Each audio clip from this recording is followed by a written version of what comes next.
बिस्मिल्लाहिर्रहमानिर्रहीम। मैं हूं प्रोफेसर शिराज सागर और आप देख रहे हैं मेरा चैनल गुफ्तार एकेडमी। अजीज तलबा, आज एक बार फिर हाजिर खिदमत हूँ 11वीं जमात के 8वें सबक के साथ। उन्वान है चिराग की लौ।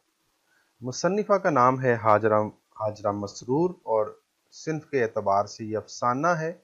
माखज़ है सब अफसाने मेरे। इस लेक्चर पर ये हमारा दूसरा लेक्चर है।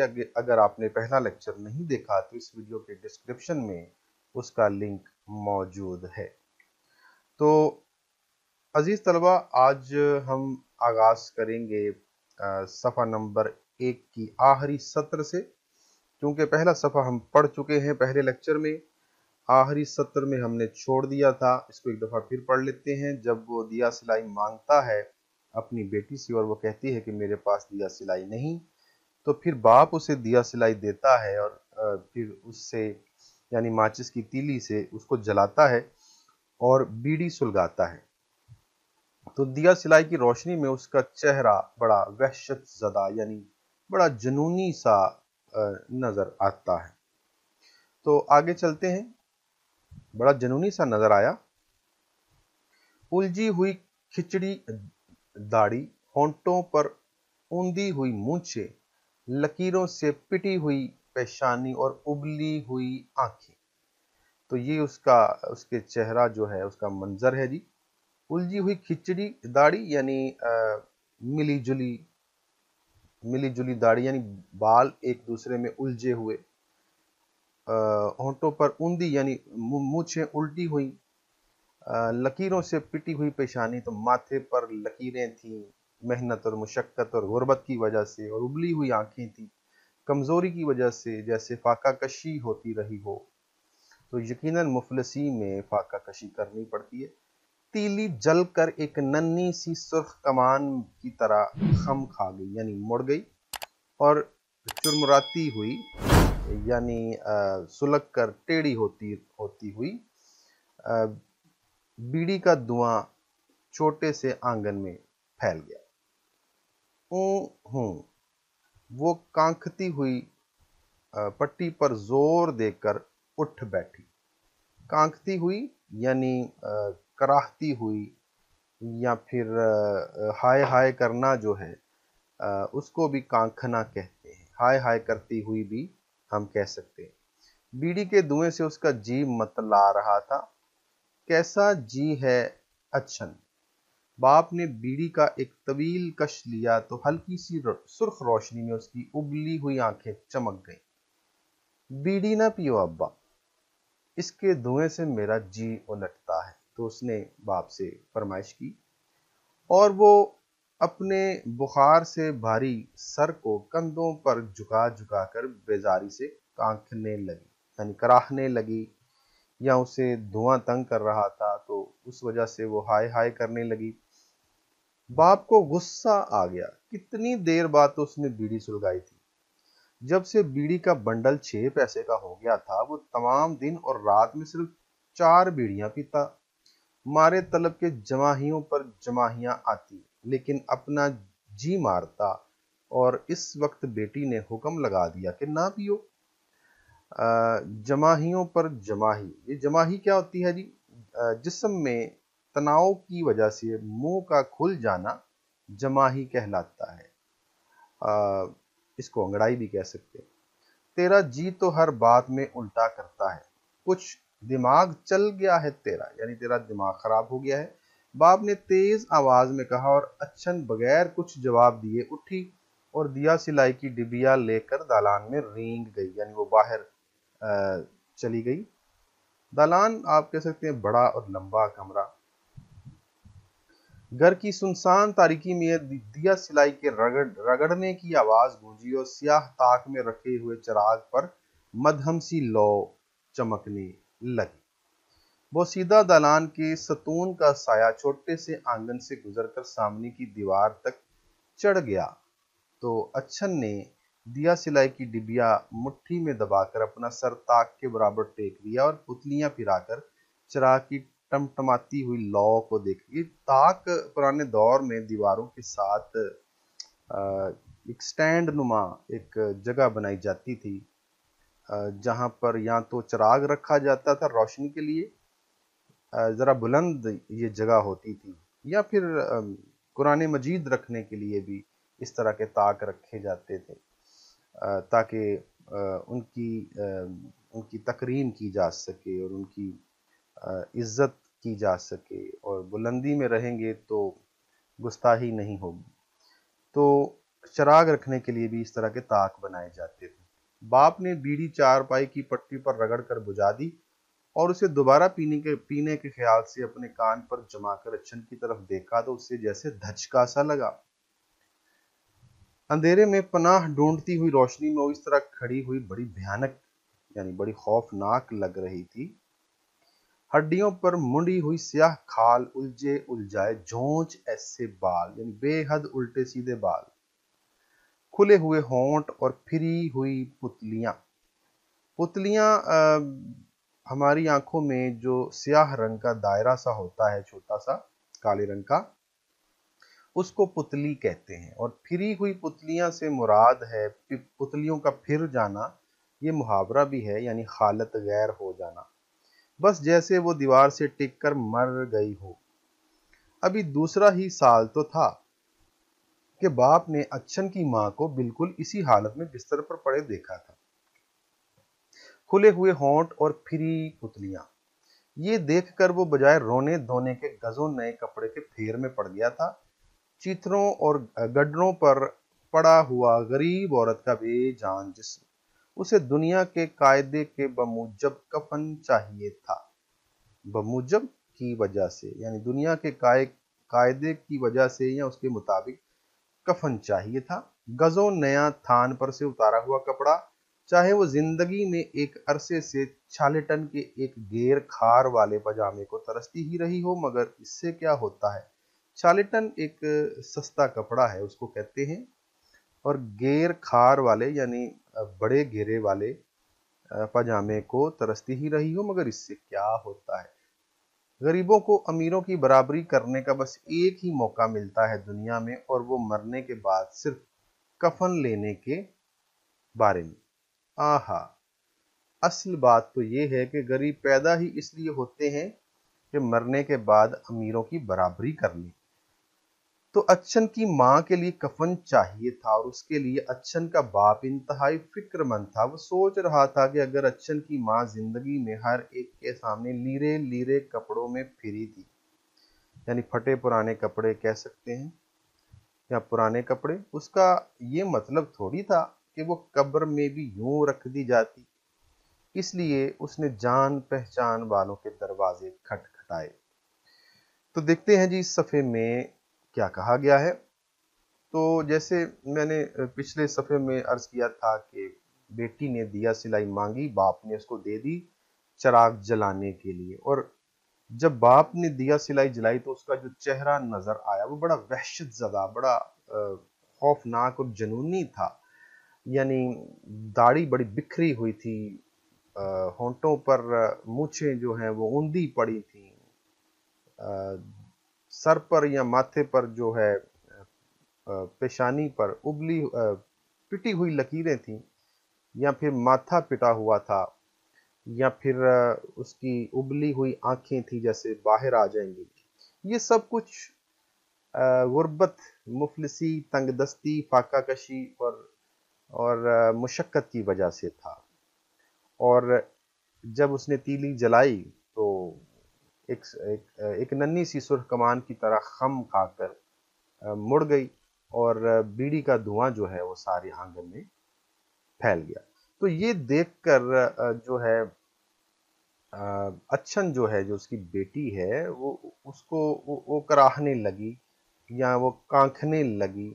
उसे पसंद ना आया और उसने ऊँ कहकर उठ बैठी और उसने एहतजाज किया, और उसने अपने बाप से कहा कि बीड़ी ना पियो अब्बा। तो आमतौर पर खवातीन और लड़कियां चूंकि बीड़ी या सिगरेट नहीं पीती, तो उनको इसका धुआं कभी भी पसंद नहीं आता। तो उसने कहा कि बीड़ी ना पियो। बहरहाल उसके धुएं से उसका जी उलट रहा था, और उसे बुखार भी था, और बुखार की वजह से बारिश सर को कंधों पर झुका झुका कर बेजारी से वो कांखने लगी। تو باپ کو اس بات پر بھی غصہ آ گیا، کیونکہ باپ جو تھا وہ بہت عرصے بعد اس نے بھی بیڑی سلگائی تھی، اور چونکہ بہت مہنگی ہو گئی تھی، بیڑی کا بنڈل بڑا مہنگا ہو گیا تھا، تو وہ تمام دن اور رات میں یعنی 24 گھنٹے میں صرف 4 بیڑیاں پیتا تھا، اور مارے طلب کے اسے جماہیوں پہ جماہیاں آتی تھی، یعنی اسے طلب محسوس ہوتی تھی، لیکن وہ اپنا جی مارتا تھا، اپنی خواہش کو مارتا تھا۔ اور ابھی جب اس نے بیڑی سلگائی تھی تو اس کی بیٹی نے حکم لگا دیا کہ نہ پیو، تو اسے اس بات پر غصہ آیا، تو اس نے غصے سے کہا کہ تیرا تو ہر بات میں جی الٹتا ہے، تیرا تو دماغ خراب ہو گیا۔ بڑی تیز آواز میں اس نے اپنی بیٹی سے کہا، تو اس کی بیٹی دیا سلائی لے کر، یعنی ماچس کی ڈبیا لے کر باہر دالان میں، یعنی کمرے سے نکل کر باہر ایک بڑے سے لمبے سے کمرے میں یا دالان میں چلی گئی، اور گھر کی سنسان تاریکی میں جب اس نے دیا سلائی رگڑی تو، اور پھر تاک میں رکھے ہوئے چراغ پر اس نے اس کو لگایا، تو اس پر ایک مدھم سی لو چمکنے لگی۔ یہ مدھم سی لو چمکنا بامانی ہے، یعنی یقیناً اس چراغ میں تیل نہیں تھا یا بہت کم تھا، اور روشنی جو ہے وہ بہت کم تھی۔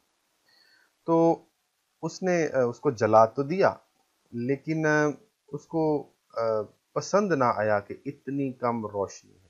پھر کیا ہوا کہ اس نے اسی تاک پر اپنا سر رکھا، یعنی باہر جو تاک تھا، اور پتلیاں پھرا کر وہ چراغ کی ٹمٹماتی ہوئی لو کو دیکھنے لگی۔ تو یہ منظر جب باپ نے دیکھا تو اس نے چارپائی کی پٹی پر جو ہے اس کو بیڑی کو بجھا دیا، اور اس خیال سے کہ دوبارہ اسے سلگا لے گا اور کانوں پر رکھ لیا۔ یعنی بجھانے سے مراد یہ نہیں ہے کہ وہ مکمل پی چکا تھا، ابھی وہ بیڑی مکمل اس نے نہیں پی تھی، لیکن اس نے اس کو بجھا دیا کہ ضرورت پڑنے پر دوبارہ اس کو سلگا لوں گا۔ تو وہ منظر دیکھ کر اسے بڑا دھچکا سا لگا تھا، کیونکہ اندھیرے میں پناہ ڈھونڈتی ہوئی روشنی میں اس کی بیٹی جس طرح کھڑی تھی، وہ منظر بڑا بھیانک سا اسے محسوس ہو رہا تھا، یعنی ہڈیوں پر منڈی ہوئی سیاہ کھال اور الجھے کھچڑی بال، اور یا پھر الٹے سیدھے بال، کھلے ہوئے ہونٹ، پھری ہوئی پتلیاں، بس لگ رہا تھا جیسے کہ وہ دیوار سے ٹک کر مر گئی۔ تو باپ کو یہ منظر دیکھ کر بڑا دھچکا لگا تھا، کیونکہ یہ منظر اس نے پہلے بھی دیکھا تھا جب اس کی اپنی بیوی یا اچھن کی ماں جو ہے وہ جب بیمار ہوئی تو وہ بھی بالکل اسی طرح تھی۔ اسے اپنی مری ہوئی بیوی جو ہے وہ یاد آئی کہ ابھی دوسرا سال ہی تو تھا، یعنی بہت لمبا عرصہ نہیں گزرا تھا، سال 1.5 سال پہلے اچھن کی ماں کو بالکل اسی حالت میں اس نے بستر پر پڑے دیکھا تھا، یعنی کھلے ہوئے ہونٹ، پھری ہوئی پتلیاں، اور سیاہ کھال، ٹھیک ہے، کھلے ہوئے ہونٹ۔ تو یہ منظر اس نے پہلے بھی دیکھا تھا اور اچھن کی ماں کا دیکھا تھا، اور وہ یہ منظر دیکھ کر بجائے رونے دھونے کے گزوں نئے کپڑے کے پھیر میں پڑ گئے، یعنی وہ اس کی بیوی مر چکی تھی اور یہ منظر مرنے کے بعد کا تھا، تو وہ بجائے یہ سوچتا کہ روتا دھوتا ماتم کرتا افسوس کرتا، اس کو یہ فکر لاحق ہو گئی تھی کہ اب مجھے کفن کے لیے اور دفن کے لیے بندوبست کرنا پڑے گا، اور یقیناً قبروں اور کفن کا بندوبست کرنا آسان مرحلہ نہیں ہے۔ تو عزیز طلبہ، چھوٹے علاقوں میں خاص طور پہ تو قبر کے لیے جگہ بھی مفت مل جاتی ہے، اور کوئی نہ کوئی بندوبست بھی کر ہی دیتا ہے، کوئی عزیز، کوئی رشتہ دار۔ لیکن اگر کوئی انتہائی غریب ہو، کوئی رشتہ دار بھی نہ ہو قریب اور مفلسی کی وجہ سے اس کے کسی کے ساتھ اچھے تعلقات بھی نہ ہوں، لوگ ان کے ساتھ ملنا جلنا پسند نہ کرتے ہوں، تو پھر ان کی مدد بھی کون کرے گا؟ اور ये भी देखने में आया है कि शहरों में कब्रों की जगह जो है बिकती है और कई हजारों रुपए लग जाते हैं सिर्फ उस कब्र को खरीदने में, उसकी जगह को खरीदने में। ऐसा भी होता है। तो उसको फिक्र लग गई कि अब मैं क्या करूंगा, मैं कहाँ से तदफीन करूंगा, मेरे पास तो इतने पैसे ही नहीं है, क्योंकि वो गरीब था। तो चीथड़ों गड्ढरों पर यानी फटे पुराने कपड़ों पर पड़ा हुआ गरीब औरत का बेजान जिस्म था। तो उसको वो अपनी बेजान जो औरत है यानी उसकी बीवी, वो उसको याद आ गई और उसे वो याद करने लगा। तो उसको बिल्कुल वही मंजर अब उसकी बेटी का था जब वो बेटी को देख रहा था। तो जब उसकी बीवी मरी थी तो दुनिया के कायदे के मुताबिक उसको कफन की जरूरत थी। और कफन जो है वो भी गजों नया थान पर से उतारा हुआ, इन कई गज लंबा कपड़ा है जो कफन में इस्तेमाल होता है और वो बड़ा महंगा होता है। तो गरीबों को अमीरों की बराबरी करने का बस एक ही मौका मिलता है, और वो क्या है कि मरने के बाद। तो अजीज तलबा, ये तयशुदा बात है कि मरने के बाद सब बराबर हो जाते हैं। चाहे कोई जिंदगी में महल में रहे, गाड़ियों पर सफर करे, रेशमी कपड़ों में मलबूस फिरे, जैसी मर्जी शाखाना जिंदगी बसर करे, या फिर दूसरा कोई बहुत गुर्बत में रहे, झोंपड़ी में रहे, पैदल चले, फटे पुराने कपड़े पहने, लेकिन जब दोनों मरेंगे तो कपड़ा एक ही होगा दोनों के लिए, जो कि कफन का होता है। और दफनाने का अंदाज भी वही, कब्र भी उतनी ही 6 फुट की, वही मट्टी, और दोनों लेकर भी कुछ नहीं जाएंगे। तो कब्रें एक जैसी होती हैं, कफन एक जैसा होता है, और दफनाने का अंदाज भी एक जैसा होता है। लिहाजा गरीबों को एक ही मौका मिलता है जिंदगी में, जिंदगी में नहीं बल्कि जिंदगी के बाद, कि वो अमीरों की बराबरी कर सकें, और वो है तदफीन के वक्त या फिर मरने के बाद जब उनको दफनाया जाता है। तो यही एक मौका होता है। ठीक है जी, यानी इस दुनिया में एक ही मौका मिलता है। तो असल बात तो ये है कि गरीब पैदा ही इसलिए होते हैं कि मरने के बाद अमीरों की बराबरी कर ले। तो अच्छन की माँ के लिए कफन चाहिए था, ठीक है, और उसको अब फिक्र थी कि मैं कहाँ से अखराजात करूंगा, मेरे पास तो 2 वक्त की रोटी के लिए पैसे नहीं है। तो उसका बाप जो है वो इंतहाई फिक्रमंद था कि अब मैं क्या करूंगा, कैसे करूंगा, कहाँ से करूंगा। बजाय इसके, ये अलमिया देखिए गरीबों का अजीज तलबा, कि बजाय इसके कि वो अपनी बीवी की याद में रोता, उसकी तकलीफ और उसकी मौत को याद करके अफसोस करता, वो इस परेशानी में था कि अब मैं कफन दफन के अखराजात कैसे करूंगा। एक शेर देखिएगा, सहने गुर्बत में कज़ा देर से मत आया कर, खर्च तदफीन का बीमारी पे लग जाता है। बहुत उम्दा शेर है। तो गरीबों के हाँ, अगर मौत देर से आए तो बीमारी की हालत में जो अखराजात होते हैं अस्पतालों में, दवाइयों के वगैरह वगैरह, तो वो भी लाखों में होते हैं। तो वो अखराजात जो तदफीन पर होने चाहिए वो मरने से पहले ही खर्च हो जाते हैं। तो जो जमा पूंजी होती है किसी गरीब बेचारे की, या कुछ मिडिल क्लास घरानों में भी ये मसाइल होते हैं, तो वो सारे के सारे बीमारी या फिर बीमारी पर लग जाते हैं, या फिर दवाओं में लग जाते हैं। तो मरने के बाद कुछ नहीं बचता। तो शायर कह रहा है कि ए मौत, गरीबों के घर या गरीबों के आंगन में जल्दी आ जाया कर, बीमारी की हालत में उन्हें ना छोड़ा कर, बीमार करते ही उनको ले जाया कर, ताकि वो अखराजात जो उनकी बीमारी पर लगे वो उनके तदफीन पर लग जाए और उनकी बचत हो जाए। तो बड़ा उम्दा शेर है। एक और शेर इस हवाले से, 2 गज जमीन मिल ही गई उस गरीब को, मरने के बाद वो भी जिम्मेदार हो गया।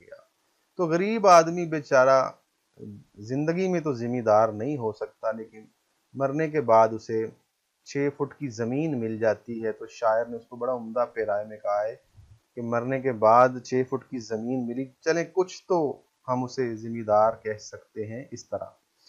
پھر امیروں کی برابری کرنے کا جو موقع ملتا ہے اس حوالے سے سلطان احمد شاہ کا فرمان ہے کہ قانون شریعت میں امیر اور غریب کا امتیاز نہیں، لیکن ہمارے اس معاشرے میں شریعت کہاں لاگو ہو رہی ہے، بس ہر طرف نفسا نفسی کا عالم ہے، چھینا جپٹی ہے، اور حسد ہے، اور دوسروں کا استحصال ہے، اور ایسے ایسے عالم میں جو ہے غریب اور امیر میں بہت زیادہ امتیاز ہوتا چلا جا رہا ہے۔ بہرحال اس کو چاہے اس کی بیوی زندگی میں پھٹے پرانے کپڑوں میں جیتی رہی ہو، لیکن مرنے کے بعد اس کو کفن چاہیے تھا، اور اب وہ چاہتا تھا کہ میں اپنی بیوی کو کم از کم ایک مہنگے کفن میں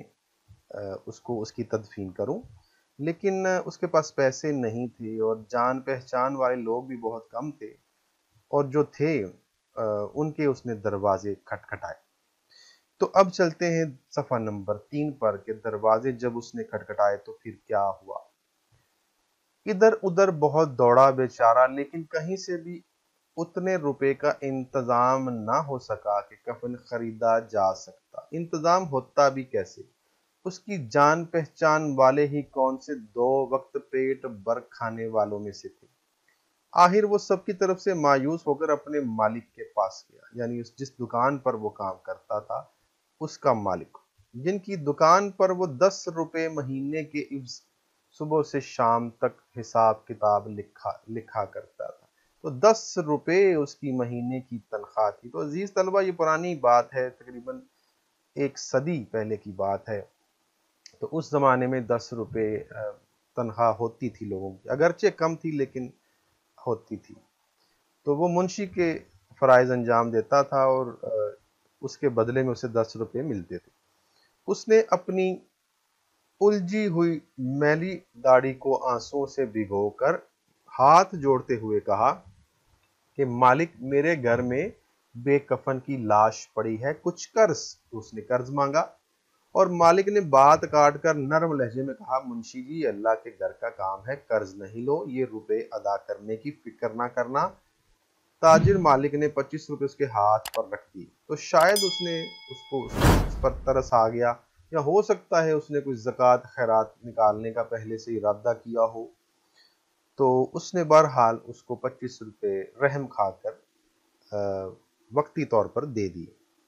پھر کیا ہوا کہ روٹیوں کو ترستی، کپڑے کو بلکتی اور حکیم صاحب کا نسخہ پینے کو سسکتی ہوئی اچھن کی ماں ایک دم 25 روپے کا خرچ کروا کے زمین میں جا چھپی۔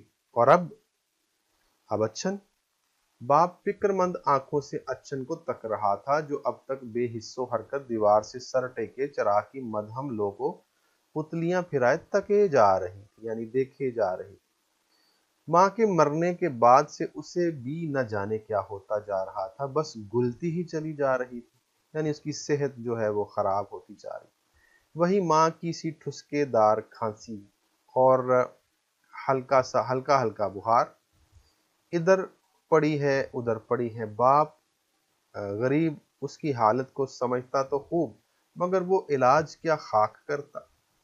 زیادہ سے زیادہ وہی خیراتی ہسپتال کی دوائیں، جن میں دوا تو برائے نام تھی، بس پانی ہی پانی ہوتا تھا۔ سرکاری ہسپتال میں دی جانے والی دوائیں الٹا نقصان ہی کرتی۔ وہ جب اچھن کی ماں کے لیے کچھ نہ کر سکا تو اچھن کے لیے کہاں سے ڈاکٹر پکڑ لاتا؟ پہلے بھی 10 روپے پاتا تھا اور اب بھی۔ ہاں، روپے کی قیمت بازار میں پہلے سے کہیں زیادہ گھٹ گئی تھی۔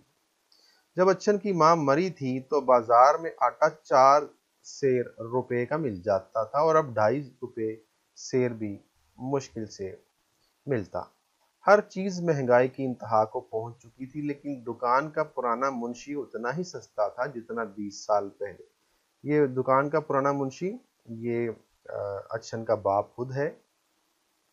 اس کی آنکھوں کے سامنے لڑائی شروع ہونے سے قبل جو چیزیں 2 پیسے کو لے کر دکان میں بھری گئی تھیں، وہ لڑائی شروع ہوتے ہی مہنگی ہوتی گئی، یہاں تک کہ 2 پیسے کی چیز نے 8-10 گنا نفع دیا۔ گویا چیزیں جیسے جیسے پرانی ہوتی گئی ویسے ویسے قیمتی بھی۔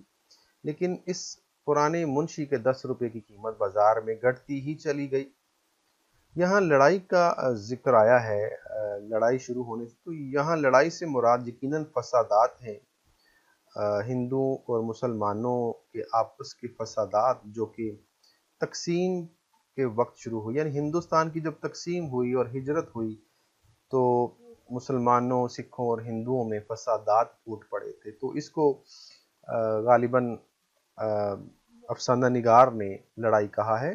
तो ऐसे ऐसे हालात में जब फसादात होते हैं या खाना जंगी का माहौल होता है तो चीज़ें महंगी हो जाती हैं, क्योंकि उनकी किल्लत हो जाती है, उनकी तलब बढ़ जाती है, रसद कम हो जाती है। तो फिर ऐसी सूरत में हर चीज़ महंगी हो जाती है। लेकिन उस बेचारे की तनहा वही 10 रुपए रही और उन 10 रुपयों की कीमत भी घटती ही चली गई।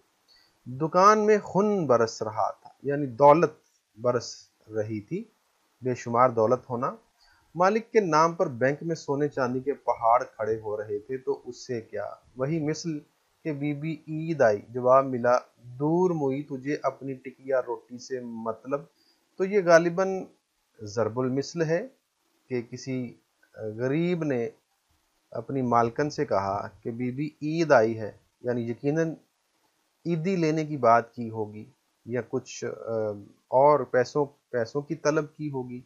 तो जवाब मिला कि दूर मुई, यानी तू हट, दूर रह, तुझे अपनी टिकिया रोटी से मतलब, यानी तू बस अपने 2 वक्त की रोटी जो है उससे मतलब रख, बाकी कोई फरमाइश ना कर। उसे तो जैसे अपने 10 रुपयों के साए में बिठा दिया गया था, जहां जरूरियात जिंदगी की कीमतों का दायरा रोज बरोज तंग ही होता जा रहा था। उसने सुना कि मिल मजदूरों ने महंगाई भत्ता लेना शुरू कर दिया। तो भत्ता क्या होता है? किसी से पैसे लेना ब्लैकमेल करके, उसको भत्ता कहते हैं। तो मजदूरों ने भी चूंकि महंगाई बढ़ गई थी तो मालिकों से हड़ताल करके, इसको भी ब्लैकमेलिंग ही कह सकते हैं, तो हड़ताल करके मालिकों से महंगाई का भत्ता लेना शुरू कर दिया। किसानों की भी भन आई, यानी उनका भी काम बन गया। मामूली दुकानों के मुलाजमों की तनख्वाहों में भी इजाफा हो गया और यहाँ तक कि बोझ उठाने वालों ने भी अपनी मजदूरी बढ़ा दी। तो उसके दिल में भी उमंग, यानी लहर उठी कि मैं मालिक से साफ कह दे कि मेरी तनख्वाह बढ़ाओ। लेकिन शायद मालिक ने उसका ख्याल भांप कर, यानी पहले ही जान कर, पहले ही से हर वक्त सुनाना शुरू कर दिया कि मुंशी जी, बुढ़ापे से तुम्हारा दिमाग खराब हो गया है, अब घर बैठो नौकरी छोड़कर। ये देखो तुमने हिसाब में इतनी इतनी रकम अभी तक नहीं जोड़ी, मुझे मुंशियों की कमी नहीं। तो यहाँ तक ही पढ़ते हैं जी। तो देखते हैं कुछ निकात क्या है। तो तदफीन के लिए मालिक दुकान की तरफ से 25 रुपए की इमदाद, जैसा कि मैंने इससे पहले सफ़े पर भी पढ़ा था कि उसकी बीवी जब मर गई थी तो बजाय इसके कि वो मातम करता, अफसोस करता, वो नए कई गज़ों का कपड़ा जो कफन के लिए खर्च होता है उसकी फिक्र में लग गया कि तदफीन कैसे हो। तो उसने अपने जान पहचान वालों के दरवाजे खटखटाए, किसी से मदद मांगनी चाहिए, लेकिन उसके जानने वाले भी कौन सा अमीर थे, वो भी बेचारे 2 वक्त की बस रोटी खाते थे और इसके अलावा उनके पास भी पैसे नहीं थे। तो उसे आखिर पैसे कहाँ से मिलते? लेकिन आखिरकार वो अपने मालिक के पास गया, जहां वो 10 रुपए माहाना तनख्वाह लेता था और मुंशी के तौर पे काम करता था। बहरहाल उसके मालिक ने रहम किया और उसको 25 रुपए इमदाद दी और कहा कि ये अल्लाह के घर का काम है, कर्ज नहीं लो, इसे अदा करने की फिक्र ना करना। और रहम कर उसके हाथों पर 25 रुपए इमदाद के तौर पे रख दिए। तो बहरहाल रोटियों को तरसती, यानी जिंदगी में रोटियों को तरसती, कपड़ों को बिलकती और हकीम साहब का नुस्खा यानी दवा को तरसती और सिसकती हुई अच्छन की माँ एकदम 25 रुपए का खर्च करवा के जमीन में जा चुकी। तो गुर्बत और बीमारी की वजह से, या बीमारी का शिकार उसकी बीवी جو ہے اس کی تدفین ہو گئی۔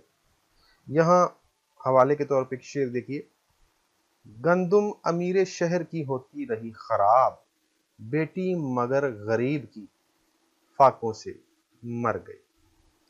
پھر اس کے بعد کیا ہوا؟ پھر اب وہ تو مر گئی، یہ وہ سوچ رہا تھا اپنی بیوی کے بارے میں کہ جب مری تو میں نے کیا کیا تھا اور ہمارا کیا حال ہوا تھا اور کس طرح میں نے اس کی تدفین کی تھی، بڑی مشکل سے، وہ بھی مدد لے کر۔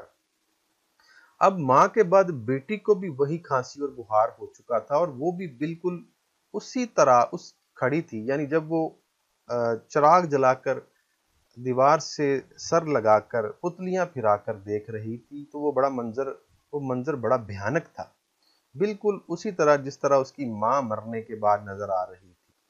اور اب وہی کھانسی اور بخار بیٹی کو بھی تھا، تو اسے لگا کہ شاید میری بیٹی بھی کھڑی کھڑی مر گئی ہے۔ اسے خوف محسوس ہوا، اسے لگا کہ جیسے یہ بھی اپنی ماں کی طرح اس دنیا سے جا چکی ہے۔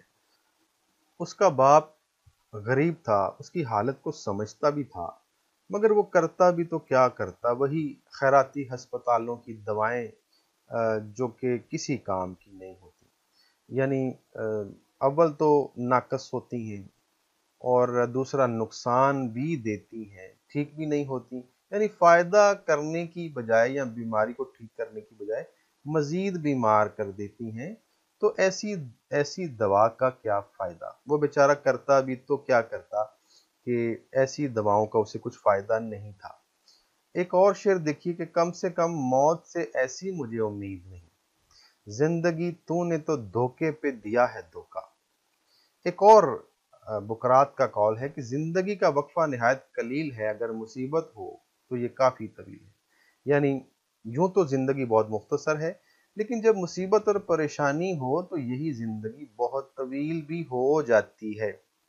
پھر اس صفحے پر لڑائی کا ذکر آیا ہے، یعنی فسادات جب ہوئے تو مہنگائی بہت بڑھ گئی، مہنگائی کی وجہ سے روپے کی قدر بھی کم ہو گئی، طلب بڑھ گئی، رسد کم ہو گئی، چیزیں دستیاب نہ تھیں تو دکاندار نے چیزیں مہنگی کر دیں، لیکن پرانا منشی بیچارہ اتنا ہی سستا تھا جتنا 20 سال، یعنی 20 سالوں سے اس کی تنخواہ نہیں بڑھی تھی، اور اس کی آنکھوں کے سامنے فسادات میں جو چیزیں 2 پیسے کی تھیں وہ کئی گنا مہنگی جو ہے بکنا شروع ہو گئی، جس سے اس کے مالک کو بہت زیادہ نفع ہو رہا تھا، یعنی قیمتیں تو بڑھ چکی تھیں، لیکن دکان میں جو موجود اشیاء تھیں وہ پہلے سے موجود تھیں، اور اس نے مہنگی کر کے بیچ کر بہت پیسے کمائے تھے۔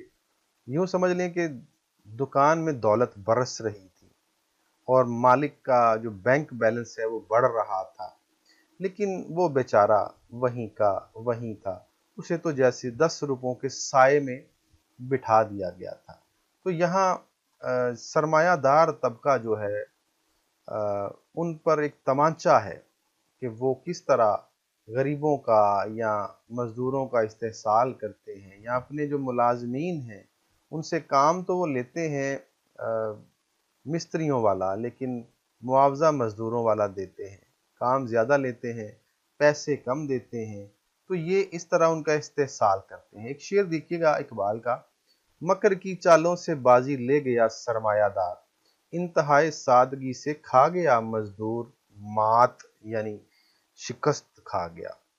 تو ہر ایک نے اپنی کمائی کا ذریعہ ڈھونڈ لیا تھا، لیکن اس کو اس کی کمائی جو ہے ویسی ہی تھی، یعنی مزدوروں نے بھی بھتہ لینا شروع کر دیا تھا، کسانوں کی بھی سنی گئی تھی، معمولی دکانوں کے ملازموں کی بھی تنخواہوں میں اضافہ ہو گیا تھا، وہ بھی اب اپنی تنخواہ بڑھانا چاہتا تھا، لیکن اس نے اس سے پہلے کہ وہ اپنے مالک سے کہتا، اس کے مالک کو پہلے ہی اس بات کا اندازہ ہو چکا تھا، اور اب وہ بوڑھا بھی تھا، تو اس نے تنخواہ بڑھنے کی ڈیمانڈ کرنے سے پہلے ہی یہ سنانا شروع کر دیا تھا کہ منشی جی آپ بوڑھے ہو گئے ہیں، آپ کا دماغ خراب ہو گیا ہے۔ منشی جی کے کام میں غلطیاں نکالتا تھا اور جان بوجھ کر ان کو یہ باور کرواتا تھا کہ اب آپ बूढ़े हो गए हो, अब आप नौकरी छोड़कर आराम करो, घर बैठो, ये देखो हिसाब में कहाँ कहाँ कितनी गलतियां कर दी हैं। और ये भी सुनाता था कि मुझे मुंशियों की कमी नहीं है। तो ये भी एक तरह का सरमायादार तबका या ताजिर तबका जो है उसका इस्तेसाल होता है, जो कि वो अपने मुलाजमीन के साथ करता है। तो आखिर में एक शेर के साथ इस लेक्चर को मुकम्मल करते हैं। किस जरूरत को दबाऊं, किसे पूरा कर लूं, अपनी तन्हाह कई बार गिनी है मैंने। बड़ा उम्दा शेर है। किस जरूरत को दबाऊं, किसे पूरा कर लूं, अपनी तन्हाह कई बार गिनी है मैंने। तो अजीज तलबा, बाकी कोई तकरीबन 1.5 सफ़ा है इस सबक का, इस अफसाने का, जो इंशाअल्लाह ताला हम लेक्चर नंबर 3 में पढ़ेंगे।